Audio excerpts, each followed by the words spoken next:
You're watching CW Montana.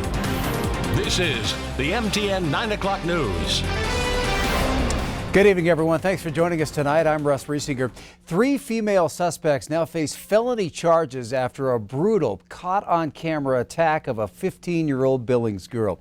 This graphic video is circulating on social media, but the attack happened last month, showing Madison McKnight laying on the pavement, trying to protect her face and head as 2 other girls kicked and stomped her. Well, Billings police say they've issued notices to appear for 2 17-year-olds and 19-year-old Dylan Rushman Douglas. All 3 of those women face felony robbery or accountability to robbery charges. None has been booked into jail because the jail's recent policy regarding COVID-19. Well, tonight we hear from Madison's mother, who tells Q2's Andrea Lutz her daughter is recovering from both physical and emotional wounds. It makes me angry that somebody could do this. And anger is just one emotion Deborah Miller feels about the attack on her daughter Madison. It's not necessary to treat another human being like that. There's no other way to describe the video, now seen and shared dozens of times on social media. It's brutal. Just kind of ran at her and started beating her. And I mean, she lay there on the ground just like, not even resisting, not even giving anything back to them in regards to physical violence. Miller says all of this happened one night in late February in the parking lot of Albertsons on Central and 6th. The lack of morality that these people have and the lack of concern for another human being, regardless of what precipitated this whole thing, is just astonishing to me. She says Madison doesn't know the girls who attacked her, but that night called for a ride from another girl she does know. They had no remorse. They were laughing. They were videotaping it. They were, thinking that this was funny. Madison was left bleeding and swollen. After the attack, she was able to get up and walk for help. Her whole right side of her face was completely swollen beyond recognition, but the physical wounds will heal. The emotional ones is what we're struggling with right now.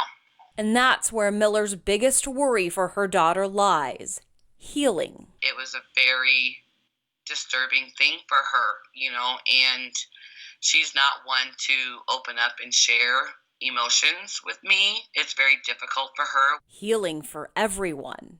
It completely, it devastates me. There's not a night that doesn't go by that I don't cry for my child.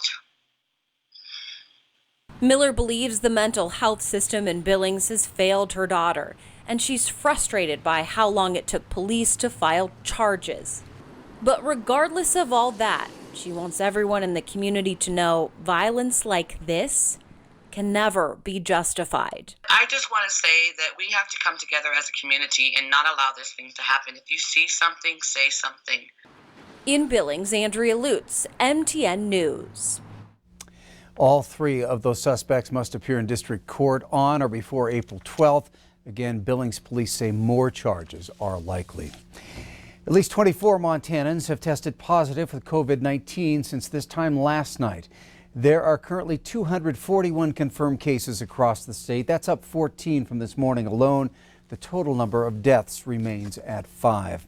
As of tonight, there are 22 Montana counties with confirmed cases, and 24 patients have been hospitalized.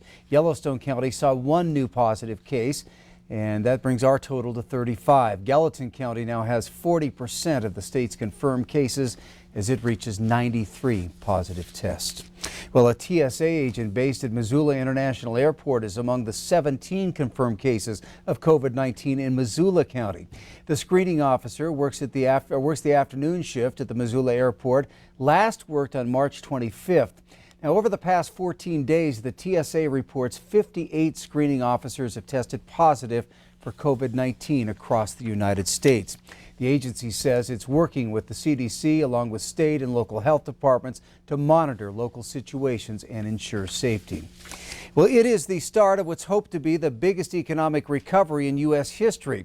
An unprecedented public-private effort to mobilize Main Street and sustain the small business world through the COVID-19 pandemic. Q2's Jay Cohn joins us now with details on what's being offered as the government pumps billions of dollars into a stalled economy. Well, they're not hanging out the free money signs yet, but if you qualify, that very well could be the case for thousands of small businesses across the country. The SBA's Paycheck Protection Program, all $349 billion of it, the fuel, if you will, for the nation's economic engine. Significant resources coming out of Washington, D.C. right now. Our job is to get those in the hands of employers, small businesses in our community and throughout the state of Montana so they can start looking forward to what recovery could look like, month, 2 months, 3 months, 6 months down the road. The operative word for this program, speed. Local lenders can use their own systems and processes to get this emergency capital into the hands of more than 30 million small businesses and their employees. The basic premise of that is to get some money into employers' hands to be able to pay employees for the next 8 weeks. And that's the real goal behind this thing, is to make sure that employees are getting their paychecks. Western Securities' Mike Seppala says his bank hopes to start processing applications as soon as tomorrow, if possible. The money is not necessarily free. You have to earn. There is a forgiveness portion to it, but you're going to have to earn that. Mm-hmm. And by that I mean, as a borrower, you're going to have to prove what your payrolls are. You're going to have to prove that you have those payrolls going forward during the next 8-week period. And in order to be able to get the forgiveness on the debt. Another SBA program, Economic Injury Disaster Loans, as much as $2 million per business, now features an advance, a quick infusion of some $10,000 in cash within 3 days. Very important. What we've heard initially on 2 weeks ago was, man, I don't need another loan, I need cash today. And then we were getting concerned about the SBA process taking too long and those dollars not being available for weeks and weeks. The SBA heard that message, I think, and with the encouragement of Congress, now they have that advance feature where they can get cash within a very short period of time. While the SBA finalizes all the rules and details, both Arviskow and Seppala say now's the time to get your paperwork in order, your tax statements, your payroll records, everything ready to go as soon as possible. In Billings, I'm Jay Cohn reporting for MTN News. All right, thanks, Jay. And more information can be found at sba.gov or bigsky.economicdevelopment.org. You'll find a step-by-step guide of resources available to small businesses there. Filings for unemployment benefits skyrocketed to record heights across the country last week. That number more than 6.6 million, which crushed the previous high of 3.3 million set just the week before. Unfortunately, Montana's no different. MTN's Mike Madisons has the latest state numbers, which have gone from just a handful a few weeks ago to the thousands. A mere month ago, new filings for jobless benefits in Montana stood at less than 100 for an entire week. Not anymore. In the past 7 days, more than 23,600 Montanans have filed for new unemployment benefits. And the week before that, almost 17,000 Montanans did the same. The largest total claims filed in one day was last Friday, when almost 5,000 people who'd lost their jobs submitted the paperwork to get jobless benefits. And it hasn't dropped much since then, with new claims running anywhere from 3,400 to 4,000 per day so far this week. If there's any good news here, it's that weekly benefits will soon be increased and that self-employed people who are out of work should be able to get benefits as well. The stimulus package passed last weekend by Congress increases unemployment payments by $600 a week and makes self-employed workers eligible for jobless benefits. Those two benefits aren't available yet. But the state labor department says once it gets guidance from the feds on how to implement those changes, it will backdate the benefits to either March 15th or March 23rd. Reporting from Helena, Mike Dennison, MTN News.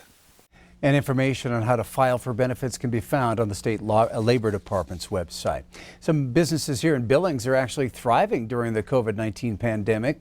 Montana Leather Company says that since they've switched to an online sales-only platform and refreshed their website, they've seen a noticeable increase in online orders.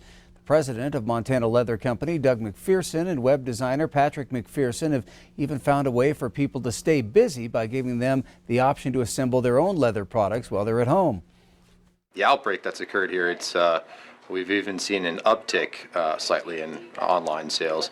So people are on their phones at home, on their computers and tablets, and on top of that, they're looking for stuff to do, and we offer quite a bit for hobbyists. So anybody looking for activities while they're staying at home is something that we provide. So the online business and the fact that we're supply to hobbyists has been a boon for us. Some examples here, we have a leather journal kit. There's a whole bunch of different ways you can do this. It comes with your bare bones basics for making the product to cover a journal. But you can fine-tune it with your own creative design with dyeing it or stamping it or doing some carving on it. The possibilities are endless. COVID-19 and the stay-at-home order have added to school expenses with online classes and extra cleaning. School District 2 has received about $3.2 million in emergency funds. That's almost $2.5 million for the elementary schools and more than $700,000 for the high schools.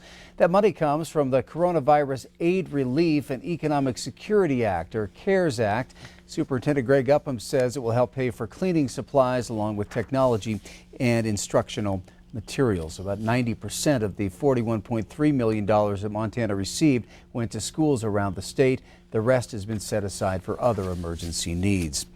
One group is bringing in the dough to help support students after a fundraising challenge earlier this week. Billings Backpack Meals will be able to provide food for students at Easter.